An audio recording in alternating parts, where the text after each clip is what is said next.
welcome to Seek the Greatness, a channel that's all about applied self-investment. I'm with my good friend from Chicago, Donnie Bryant. Hey, Donnie, how are you doing? Doing well, man. How are you? I'm doing well. So Donnie Bryant is a direct response copywriter and a marketing consultant, so he helps people, make a lot of money in unusual ways, according to his LinkedIn page.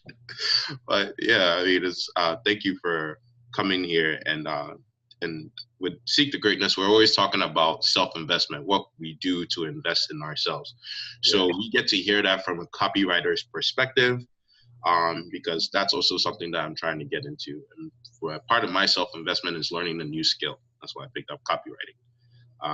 It's a great skill. And it's definitely a great skill to have. And, I've been doing it. I'm working for a client right now. I'm helping him sell some travel packages. And, that's one of the ways you develop your skill. You just do it. But, I've seen that copy, and your skill is very sharp, my friend. Thank you. I appreciate it. I appreciate that a lot. But back to like self-investment, so as a copywriter, how do you invest in yourself?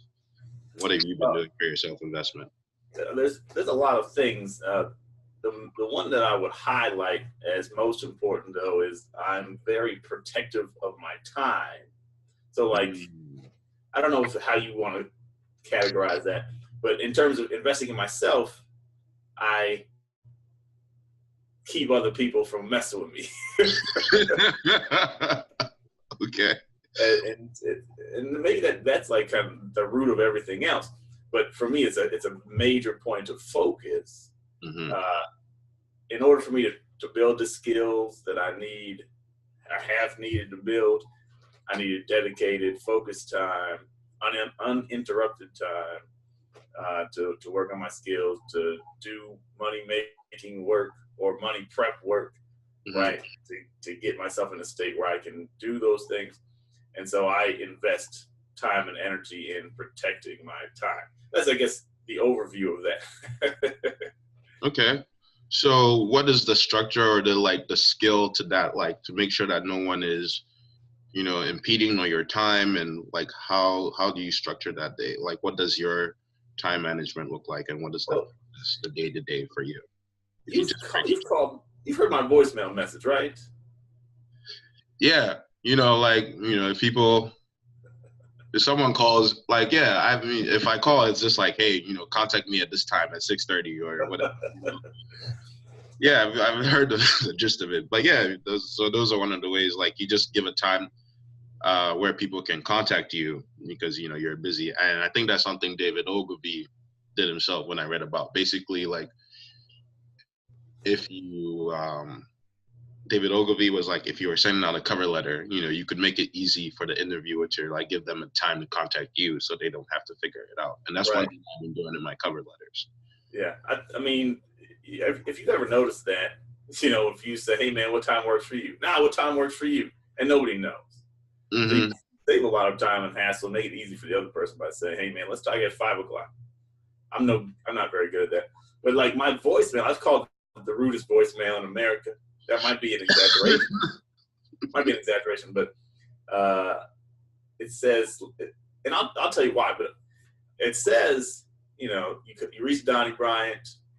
I don't take business calls. I don't take business calls without an appointment. And I don't return calls if you don't leave a message. So leave a message. And that's the end of it. Because I found out people don't leave a message. They just expect you to call them back. And I don't know what you want. I don't know if what you want is important. And especially important enough for me to get on the phone with you. Yeah. So I do not return phone calls if you don't leave a message.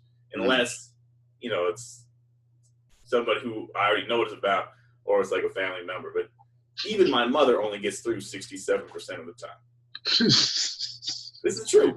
Because I know what's going to happen on the phone. I love my mother, but it's going to be an hour-long conversation.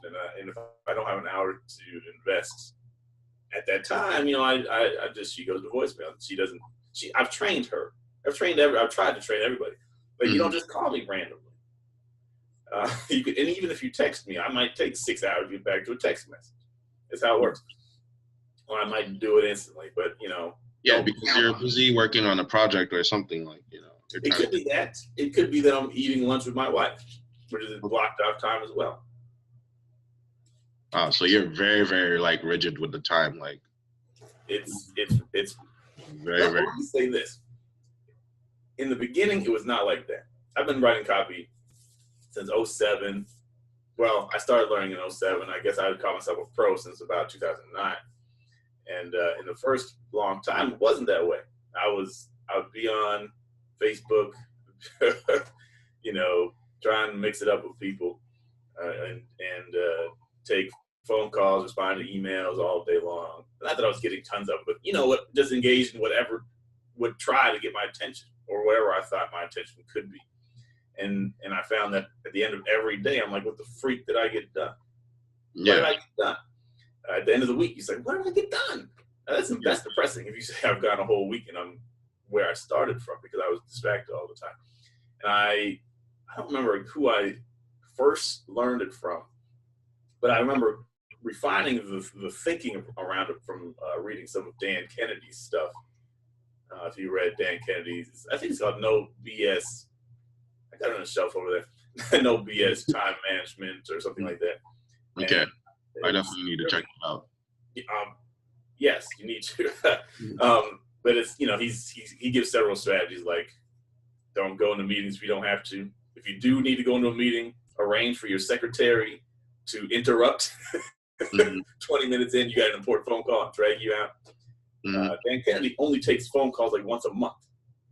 Like if you want to talk to me in January, I'm sorry, it's February now. If you want to talk to me in February, you got to call me. No, we're going to schedule a time on the 15th. I'm not doing this is my phone day. I don't know if it's once a week or once a month, but he does not pick up the phone any other day. He doesn't answer the emails. He doesn't even have the internet in his office, he says. So I haven't gotten that extreme, obviously, but thinking that I don't have to answer the phone every time it rings. And so I don't. I don't have to answer. I don't have to return every phone call that comes in. I don't have to look at email all day, and people don't have to have instant access to me. Because the other thing that I found is, and you found this also when talking to me, when you get me started, I will talk forever. So I'm protecting myself from my own nature, my own tendencies, because I know myself. So in order for me to be productive, I had to block those things that will suck me into wormholes of non-productivity. Yeah, no, I think I found myself in that same situation where I told myself that, hey, I'm going to, do some hand copying exercises today. And then after I do my hand copying exercises, I'm going to start like finding clients. But then my friend will call me up, and then then I get sucked into this wormhole. Like, hey, Kwaku, what are you doing? Like, come over, hang out. And then and because like, the distractions or whatever, like, hanging out with your friends is a place of a comfort zone. And whereas, you're trying to hand copy and you're trying to, find clients, that's an uncomfortable zone for me. So I would rather like gravitate towards my friend. But then I realized, I don't get anything done. And then all this time has been wasted. And you go into the cycle of feeling bad because you wasted time. But then you made the choice to talk to your friend. But so one day, my friend called me up and I was just like, nope, not picking it up. I haven't put my phone on airplane mode. Yeah. And, I don't know. And Dan Luke said a very, very funny thing. Like once the more times you put your phone in airplane mode, the more times you'll be flying like first class. Because I like that. that. So it just gives you that visual. But yeah, definitely like I think I've gotten better with my time management because I've realized like this is, especially when you have a goal and then you have that vision and it's in front of you. Like when my friend Johnny is an SEO specialist. When he came up to me and he was like, hey man, I don't have a lot of time. I need someone who can write long form copy. And I knew I could do that. I didn't think I could do that, but I haven't written, like I'm writing on all these blogs, like on these blog posts, and they're like 1,800 words at least. Massive. Yeah, huge long blog posts, right? I decided that I had to break them down in different parts, but I realized like, oh yeah, I can do this because this is only 1,800 words. And he was like, I just need 3,000 words. And I was like, oh, yeah, I can, if I can do 1,800, I can just do like, a half more, like just 1,200 more words. Yeah. I did that. And then we did that in a couple of days because I had the vision. I knew I enjoyed the product, or the idea of the product was like travel, food, friends and family. I was like, yeah, I was definitely passionate. I was passionate about the client's product. He was also a chef. So I was just like, the idea itself was like, I can definitely put time into this. And I didn't necessarily structure a time or a day, but I just knew that I'm going to go to the cafe and I'm just going to write this. I'm just going to get this done. But the goal that I set for myself was like, okay, I just want to build a skeleton. Yeah. Because because once you're writing copy, like there's this technique, like just building the skeleton. You know that you need your lead in. You need your that PAS, problem, agitate, solution. So I was just like, okay, what? And then so I'm asking the prospect, what would the perfect day in France look like? That was my big idea. Yeah. So like the big idea is like the perfect day in France. What are you doing? Of course, the perfect day in France is just traveling with your friends, eating good food, going to hidden spots that people don't know about. But that's how I built the skeleton, problem, the picture. And I was like, okay, this is where the proof would come in. This is where the offer would come in. This is where the pitch would come in. Like, so once all that was done, I was like, that was day one. Next day was just like, and then I was like, okay, then I had questions. Where are these people going to do? Where are they going to, like, so that was all the time and that I was putting into this project. Even though it wasn't structured, it was just like the time is going to go into all these things. And this is what I'm going to do on this day and on this day and so forth. And that's how I came through. And I cut out distractions. I couldn't talk to anyone. Not like I couldn't talk to anyone, but like most of my day, if you wanted to find me, I was going to be at the cafe. Yeah. But that was how you could reach me. Yeah, I mean I'm kind of the same. I don't necessarily structure the time all the time. It's just I have an office. Mm-hmm. This is my zone. I need to be, and I can't go to the cafe because I'm so easily distracted by sound. Mm-hmm. Like if somebody's over here talking with their friend, I'm in their conversation, or their conversation is in my copy, and I can't do it. And the headphones don't really work for me. So I found this is also true. Back in the day, I would just work in the middle of the night after my kids went to bed. That's when I get my work done, like 11 o'clock to 3 o'clock in the morning. Mm-hmm. There's nobody to bother me, so I can work in silence, which is what I need. And now my kids are in school, and my wife is doing wifey things.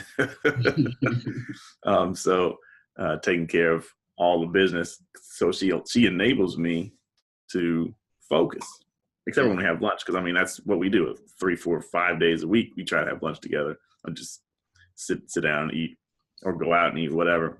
Yeah. So that's part of the structure. And that's not necessarily at 1 o'clock, I'm going to put my stuff down and go eat. It's like, hey, are you hungry? Yeah, I'm hungry. Okay, let's go eat. But the time is blocked off, from the time the kids get on the school bus. Maybe we eat breakfast together. Kids get on the bus, and before the kids come home, it's like, I'm going to do what I got to do. So sometimes I say, okay, I got 3 things I got to get done. Hit the most important one, hit the second most important one, hit the third most important one, and be done with it. But it's not necessarily 10:30 to 11, I'm doing X. And 11 to 12, I'm doing Y. It's just, when I say I'm protective of my time, it's not necessarily rigidly structured, but it is defended like treasure to me, because it is treasure. I mean, it's life. Time is life. So, exactly. I'm like defending my life and my livelihood. Yeah, no, definitely. Because, the time where I was like, where I knew I was supposed to do something like that was really important. I was like, I need to get this copy done. But then I find myself doing something, back in the comfort zone. Like you really feel really bad. You just feel drained because, I mean, there's nothing wrong with doing nothing all day, right? It feels bad when you have something that you're supposed to do, but you don't do it. And, right. So, I was just trying to stop that. I was just like, you need to stop this like self-destructive habit, because you are not moved. This like doing nothing, especially when you were supposed to do this on this day, is not moving you forward. Yeah.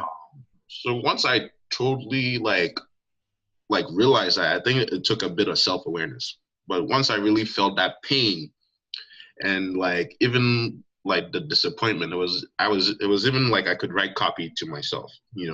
I just felt this like pain, this emotion of just like, you said you were going to do this, you didn't do it. And that just gave me the hunger and the motivation, because like I also needed my first portfolio. I needed something for my portfolio. This project with the client, if it does go well, where Johnny is like getting the campaign all together. But I've done all the copies, so then I really appreciate you like going through it and like pointing out all the inconsistencies or like questions, other additional questions that you could answer. And I was just like, yeah, that's great. And then when I took your input, now it looks really good. I feel confident about it. I never felt confident about my copy, but once it was all done, I was just like, hey, this might sell. I was reading it and I was just like, yeah, this is good. I think I'm gonna go to Paris real quick. Yeah. I was like, yeah, I feel good about this. So it was something that made me really proud. And I was just like, I did this. It showed that I can write long form copy, or once I understand the client, the product, and I do like the research, like it can all be done, So I went from not having any clue of just hitting, oh, I don't want to do research. Oh, you mean I have to do all this reading? You mean I have to? Yeah. And then I went to this like, oh, like learning all these skills, and now it's done. And the point is like, yeah, you just put the time in, you just do it. Yeah. Yeah. I mean, believe me, I get it. And there's even professionals. I talked to Clayton Makepeace. He not like he told me in secret, he said it publicly, but he said even after 40 years, he's been writing for 40, I think it's either 40 or 50, but I think it's 40 years. He said he's still most of the time he's still a little bit nervous when he puts copy out. You've sold over $1 billion. Seriously, would it be over $1 billion of stuff? Yeah. And you're still nervous because, but Denzel said, if you get on stage and you ain't nervous, you're in the wrong business. Because we're you kind of put piece of yourself in there, and these are your ideas. And you never really know how people are going to react when they read it, because, we're in our own little worlds and everybody else is in theirs. So it's cool to be nervous, but having accomplished that thing, it feels really good. And then when you see that it works, even if it doesn't work perfectly, you'll be able to optimize and you say, this thing really does work. And then that validates your effort, validates your skills, and lets you know. It gives me like, because having this, it gives me a bit of leverage for my portfolio, to done this, in just 2 weeks on a $500 budget, I made my client like $30,000, because they're high ticket offers too. They're because it's like $5,000 for a package and then $7,000. So I was like, okay, like I said, I haven't figured out my niche yet. I said I was going to do the self-help, self-investment niche. That's what I'm going towards. That's my foundation right now. But then I started to do this travel package. I feel like it aligns, traveling and all that stuff. But then I was like, maybe if this works out, we do pull this off. This could be, like Johnny was saying, this could be also a very unique niche, because it's like high ticket items, not a lot of competition, or I don't know. You have to, not a lot of competition in the travel packages. I'm not sure. And I think right now there's a lot of people who are getting into travel. Yeah.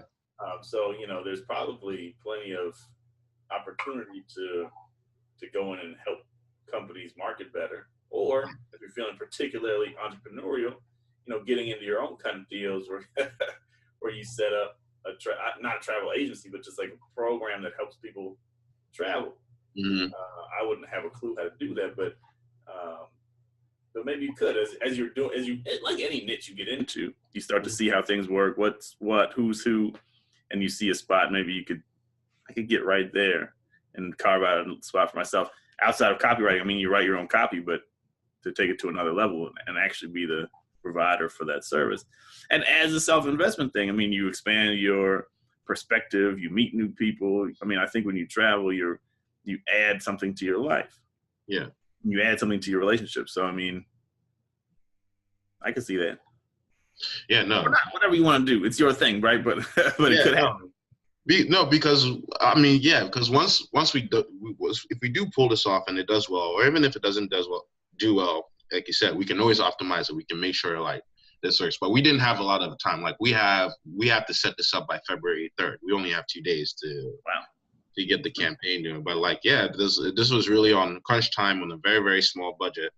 And but if we do pull this off, I'm just like, hey, do you have more work? Do you have more packages that you want to sell? Like you said. And this time, we were like, I'd want to push for a commission because I just got a flat fee and we weren't getting any commission. I don't know why, because the client didn't have a lot of budget. And like we were selling this for like, for someone else. You know, he's just trying to push these high ticket offers so he can go for free.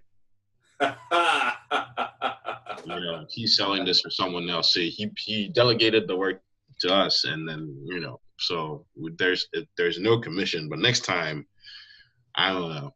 I think a commission plus a flat fee would be nice, especially if we pull it off in that little time on that small of a budget. Yeah. So either way, it'll make for a great story when you go forward. That's one thing. All of the adventures that you have, though, you know, that makes for stories that as you go forward, it's lessons, but it's also stories you can tell when giving lessons to other people. Here's how you do it wrong. Here's how you do it right, in my experience. Yeah. I always think about them battle stories as another kind of treasure, because this is a resource for you of experience. Yeah. But yeah, when you pull it off, like you said, your portfolio is good. The story's going to be like, hey, man, we had 2 weeks or whatever it was to pull this off, and we pull it off. Now, of course, next time the money is going to be better. The terms are going to be better, but you've proven that you can deliver on tight deadlines and really tight constraints. Yeah, because I was like, listen, I need to find some clients. I need to find some work. So when Johnny came with this, I was like, yeah, great opportunity for my portfolio, and also to tell like a really, really good story. It was just like, yeah, you know, the pressure was on, and I was like, we can definitely do this and get this done. So like, it felt good. And I was just like, this required, because we only had 2 weeks, I was just like, this requires all my time, all my energy, all my focus. And there was no one that could have like stopped me, you know?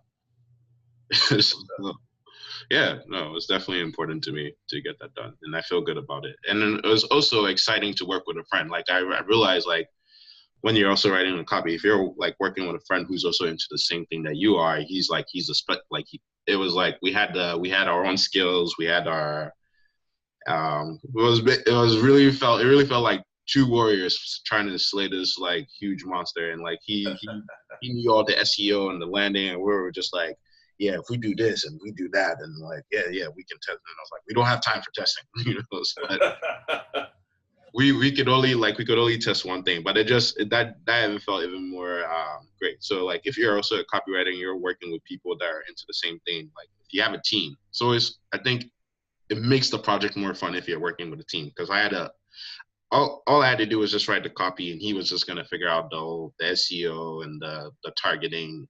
Yeah. You know? So it's great. I didn't have to worry about that because I wasn't into that. So it's good when you don't have to do all the tasks yourself, and then that way you have more time to like focus on what you do best. Exactly. That's what I was gonna say. When you said I only do a very limited number of things, which is another way of I protect my time, because I tell people up front, don't ask me to do this. Not only do I not know how to do it, I'm not willing to learn how to do it. That's not like, why would you want me to invest time in something I'm mediocre at? Yeah, exactly. Like, let me do what I'm among the best in the world at. Yeah. And then you can find somebody else who's among the best in the world at the other thing. You know, that's the smart way to move. Mm-hmm. Yeah. And some people hate that, you know, but like that, I think that's allowed me to continue to focus down on the few things that I want to be great at, and to work with people who value that thing that I bring to them. And I don't know. Like I said, that way I can just always operate in a place of strength or from a place of strength rather than trying to do things that I'm not great at. And that's, I mean, if I wanted to take time to develop those skills like SEO, I could do that. I could do that, but I mean, it's like that's time that I'm using to just on something that I'm not already passionate about and good at. When I can and I can't bill at the rate that I'm billing for the direct response sales stuff that I'm doing. Yeah. I mean, somebody probably can, but I can't. I had to start as a beginner in that place. Yeah. So why don't I just keep it? And it's not all about money, of course, but you know, I tell people I'm too old to learn. I don't want to learn anything new. That's not exactly true, but it's kind of funny when I say it. I just want to get better and better at the few things that I already, you know, I love, I'm passionate about, and I'm good at. And the other things you can find somebody else to do. Yeah, exactly. I think that's another skill in itself. The power of like delegation and the power of like leveraging other people's skill and time is a skill in itself. If you're going to learn any other skills, that's the next thing you know, just like project management. Because once I'm done with this recording, I have to like take it to someone else to like touch up the sound and all of that stuff. Because yeah, you know, like I don't have I was also doing video editing and like, you know, post production on the side. But then when I started getting into, I was like, man, this takes a lot of time. I don't. Yeah. There's some stressful shit. I was like, I'm gonna use Fiverr, and then even that even taught me the skill of project management because I would have to check in with the person like, hey, did you get this done? And the person was like, they didn't even deliver the thing that I paid them to do, and I was just like, all right, gotta move this on to someone else, like, you know. So it teaches you like delegation apart from the skill that you have. I think you need to learn your skill, the thing that you're good at, and then working how to work with a team and choosing how you delegate your tasks and who is like the right person to help you do what you're trying to get done. Yeah. That's definitely something I need to develop because I actually, before I was a copywriter, I was a retail manager. And I'll tell you, I was not good at it. I've always, this is going to sound kind of bad. In my life, I've always just been like, how do I make more money? How do I make more money? How am I going to make more money? Where can I make more money? And so when I tell people, you know, I've got stories, I was telling about battle stories. Like I got stories about 50 jobs. People are like, how many jobs have you had? I've had a lot. What have you not done? I can't think of many things. Like I never sold drugs on the street, but I've done almost everything else. Yeah. And so anyway, I got a lot of stories and it's funny, but yeah, you told me like in retail it's really rough out there. I remember reading did you say one of your someone pulled a knife on you? Oh yeah. That was actually in my house. I don't think I had a knife at work. Oh no, I did tell you that. My manager he was gonna stab me in the neck with a pencil. Yeah, my manager said he was gonna stab me in the neck with a pencil. Oh wow. Damn. Yeah. Actually, he told me that once. He told a lot of people that. But then one time it was at Kmart, and I was building a table for a display, and he just looked at me. He was in the store, and he must not have been in a good mood. He said, "Do you know how easy it would be to stab you in the neck right now?" Ow. Well, I have a screwdriver in my hand, so if you want to do this, let's do it. But but I was like, this is crazy. Like it's abuse. And he, you know, one day it was my day off. No, I came in after my day off, and the manager's name was Dave. He said, "Hey, why didn't this get done? Whatever the project was." I don't know. Yesterday was my day off. I don't know what happened. He said, "Well, you shouldn't have taken the day off if the job wasn't done." What are you talking about? It was my day off. It was my scheduled day off. So there's no days off. The work gets done, and that's it. Okay. So, I mean, that was the mentality. I remember, I could give you stories. I won't go into it. But anyway, retail was rough. I worked one day I worked 22 and a half hours straight. I had no lunch break because the job had to get done. And I at the end of the day, it was like 2 a.m. I don't know. It was late.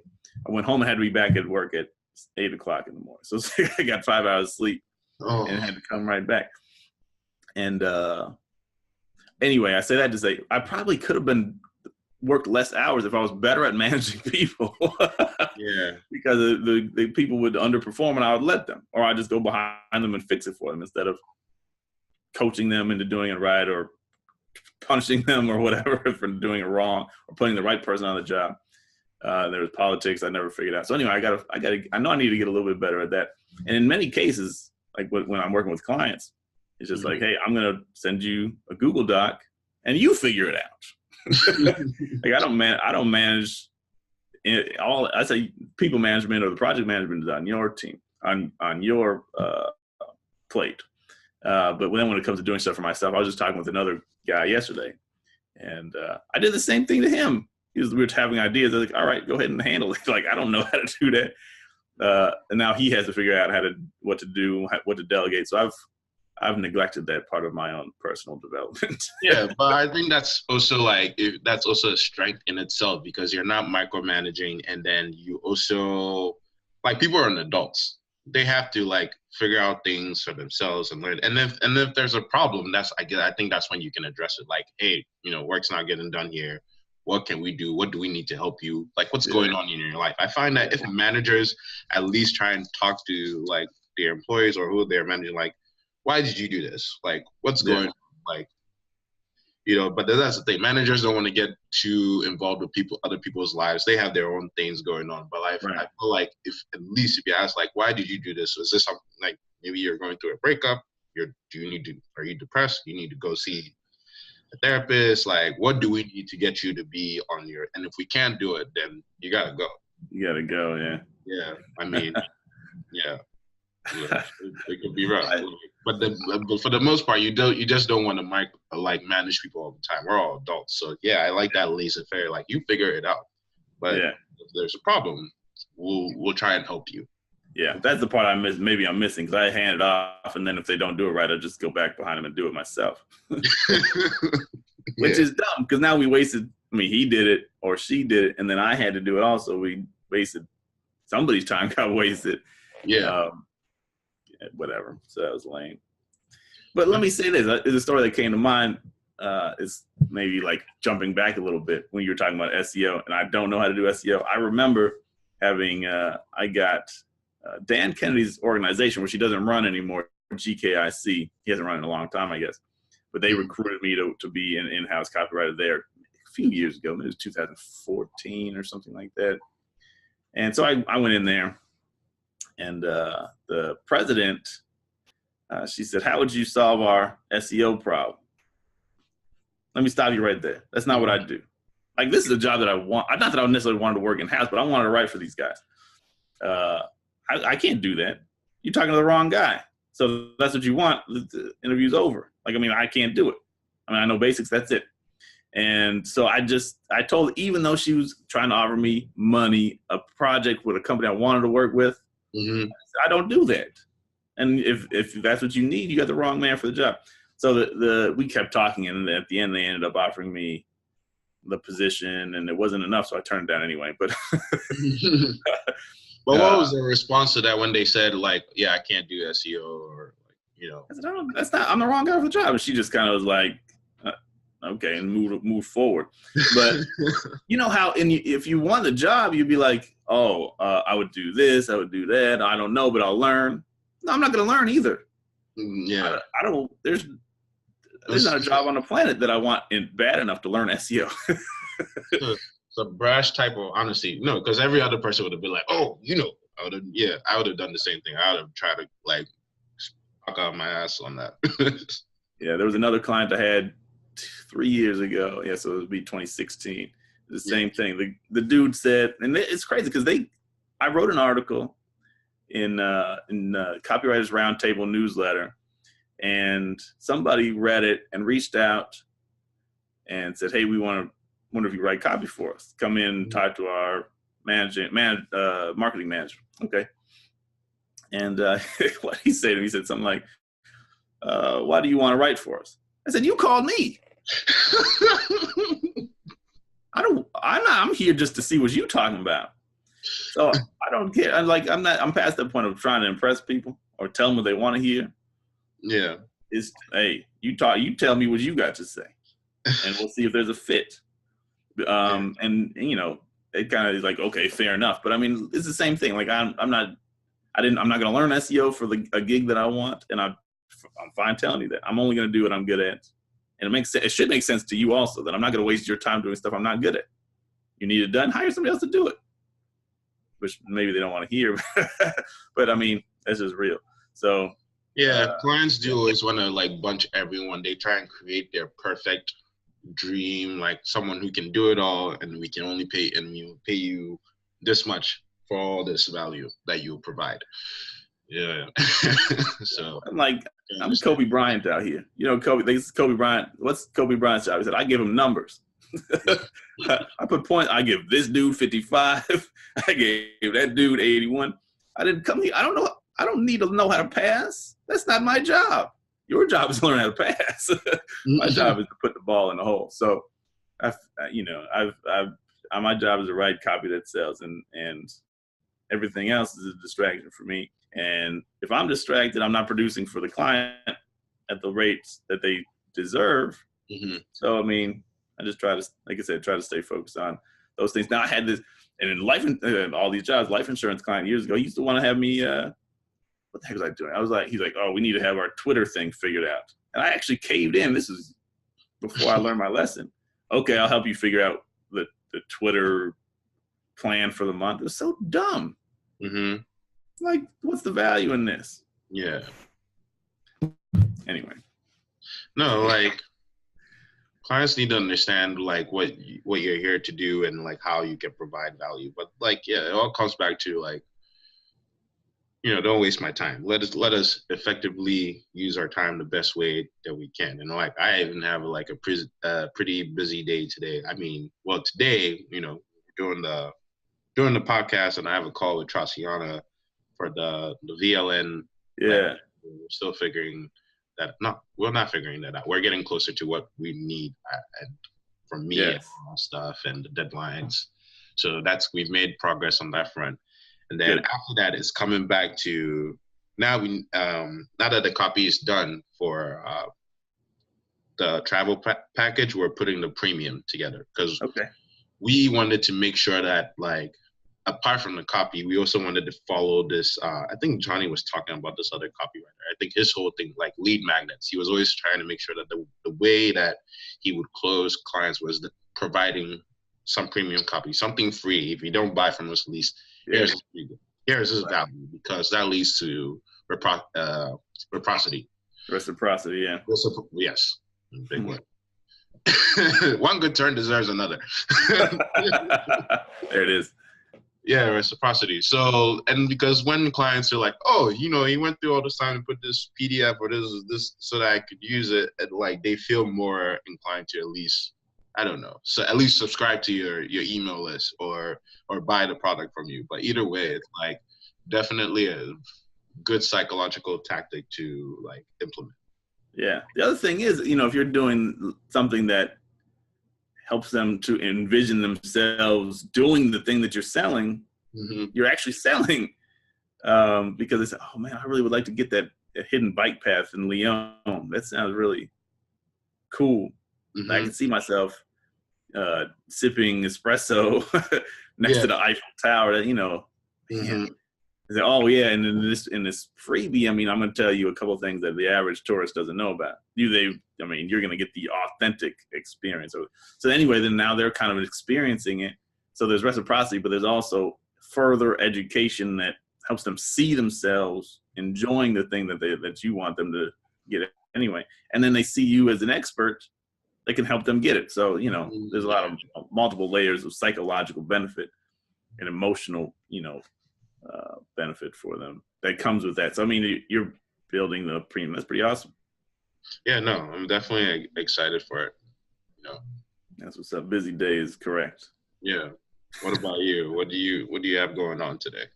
Yeah, I have, this has been a crazy week for me. Besides the polar vortex, which has locked the whole area, the whole Midwest down. Yeah. It was like a ghost town out here. Looking out the window, it's like the old West. You see the sage bush rolling. These are like snowballs. Yeah, it's rough out there. Yeah. I went out this morning to shovel because it snowed again, and like instantly, it's like that. This is what death feels like. Yeah. I was out there I think I was out there for 10 minutes because I needed to get clear path to the school bus. And then but I live on a corner, so I went back out there and did the rest of the corner. So I was out there and it's brutal. But anyway, I got a couple more phone calls today. And one thing that's due for a client, technically it's not due, but I said I'd do it by today. So it'll be a little bit ahead of schedule. So yeah, I got some stuff. And then my kids have a dance recital in the evening. So we're doing that also. That's good. That's good. Well, I mean, I think that's going to be all for today from us. Because I got to also like do some prep work for Traciana, make sure that like I go over the documents that she sent me. And then we move on to like what our next objective and what our deadlines are for the landing pages. But, it's really good that, this is how you invest in yourself and making for the viewers. What we want you to take away from that is like, the power of like using your time and just dedicating your time to that one goal, making sure that, you don't deal with you don't entertain any distractions, just make sure that, people can contact you at this time. If they want to set up an appointment, you let them know. And just focus on one thing that you want to do today and just like get it done and just put all that time into it. So like for me, just make sure that the premium is all done and ready to go. And we'll be done. And then we'll have our campaign launched on the 3rd. That's it. Yes. Thank you. That's going to be really cool. So I look forward to hearing how that's working out, and I'll be celebrating with you. I appreciate that. No, and I definitely appreciate you looking at that and helping me through it and getting my first promo out. So, yeah, thank you. First of many blockbusters, I'm sure. Yeah, definitely keep it moving. Cool, man. Well, I think I took up more than, because normally you do half hour. I probably talked to you for more than that, but I will shut up now. No, I mean, that's the thing. I knew this would go more than 30 minutes, but then but there would be so much value and so much information, like, and good stories that people could take from this. And, it just definitely made my day. So we're having a Good Friday off to a really, really great start. Well, I appreciate that. And talking with you has been a highlight for me as well. Actually, I'm mad we didn't get to do this sooner. Well, I had to do this with Barry. Oh yeah, cool. Yeah, I did one with Barry before because my friend backed out, but like I'll get him. Yeah. So I did Barry. Now I got to get 2 videos out on the channel. So, but again, I don't want to do all that post production. I'm gonna delegate it to someone else and make sure it is. But yeah, cool. All right. And so before we go, where can people find you if they're trying to get look up more of your stuff? Well, I have a website. It's Donnie-Bryant.com. I haven't written anything on there in like a year, but there's a couple hundred articles that I think are still, they're mostly evergreen and valuable still. So, I think that'd be a thing to do. Anything else would be hard. Like, I'm not sending out emails to my list these days. I'm going to start back to doing that. So there's not even a place to sign up for the list right now because I didn't want people signing up and not getting anything.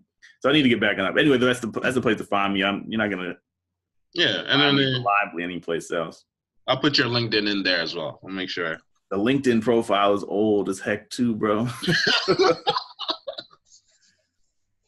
I was thinking about that. It's like, why? LinkedIn has been good to me in the past, but I really haven't done anything there in a minute. Well, what about the Facebook group? Maybe we can get people in the Facebook group. Well, I have 2 Facebook groups. Yeah. One of them I've been neglecting. The other one is like top secret, so you can let certain individuals in, maybe. Yeah, no, I know what's up. So we'll definitely get them in the secret one. That's what I need. And I think the email copywriter group, we can also pitch that as well. Yeah, no, that's a great point. On Facebook, I'm like non-existent except in my group. So Facebook hates me because I don't do anything else. Like, I don't post on my own wall. I don't engage with people. But yeah, email Copywriting Corner on Facebook. Yeah, that's how you're rigid with your time. I have to be. Yeah. Facebook. I don't have the app on my phone. I don't have the Messenger app on my phone, which makes me hard to get in contact with, which is good for me. People hate it sometimes because they don't, I sent you a message 4 days ago. Sorry, I didn't look. All right. Well, I'm glad I was able to get you on the podcast then. And yes. Thank you for adding all of this value. Really appreciate it. And we'll definitely put it in the secret copywriting group as well. This is SeekTheGreatness.com. You can, this video will also be on SeekTheGreatness.com. I'll also put the links in the description below. And then if you really enjoyed this video and you really want to know more about like self-investment, you can, subscribe, like this video and subscribe to it as well. I appreciate you for watching. It was a lot of info, but definitely valuable. All right. It's been fun. Yeah, definitely. I'll see you. Have a good day. You too. Peace.